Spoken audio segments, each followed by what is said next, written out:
Another great tip when using your Stamparatus, if you're making a whole lot of cards with, say, lots of sentiments, and the sentiments are all the same, you can stamp multiple sentiments, either using the step, how we've done before, or this is just another way of doing it.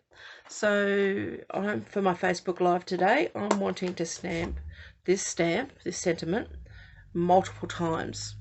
So what I'm going to do is I've got a piece of cardstock here, which is the width that I want, and I've got my stamp set there on, let me just move my magnet. I've got my stamp positioned where I want it positioned on my plate here, and I'm going to ink it up in some real red. So make sure I've got that inked. I'm going to stamp this down, and then using my grid paper that I've got underneath, I'm just going to move my magnet to one side, and I'm going to bring this down just a little bit over. Now that I'm using the centimetre side here, may have been a little bit better if I used the inch side, but I'm just bringing it down just below a centimetre. I'm going to pop my magnet back on. So I've already stamped my first one, and now I'm going to stamp my second one. So I can just go through moving this down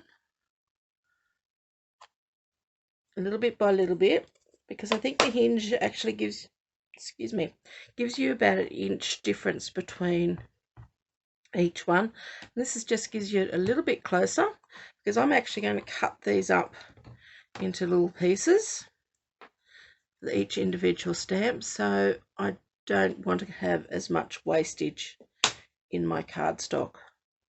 So you just keep working until you get to the top. Bring that down again.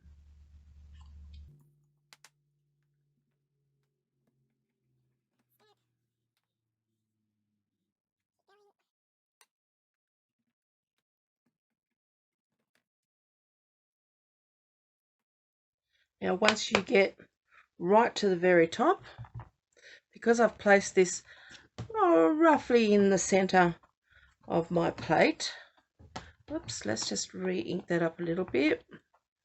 Didn't get quite enough ink coverage just there. That's better. Move it down again, almost to my top. So once I've got to my top, what I'm going to do is just flip my cardstock over, do one more,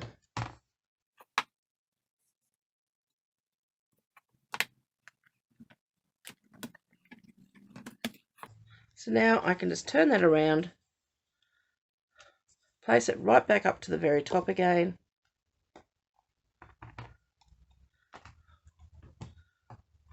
and start again, and keep moving this down just at about just over a centimetre for this particular one. So there is another great way of using the Stamparatus, and what you end up with is a piece that will look a little bit like that. And now I can go through and individually cut each one of these up. Okay, I hope you find that tip useful and handy, and another way to use your Stamparatus. Bye for now.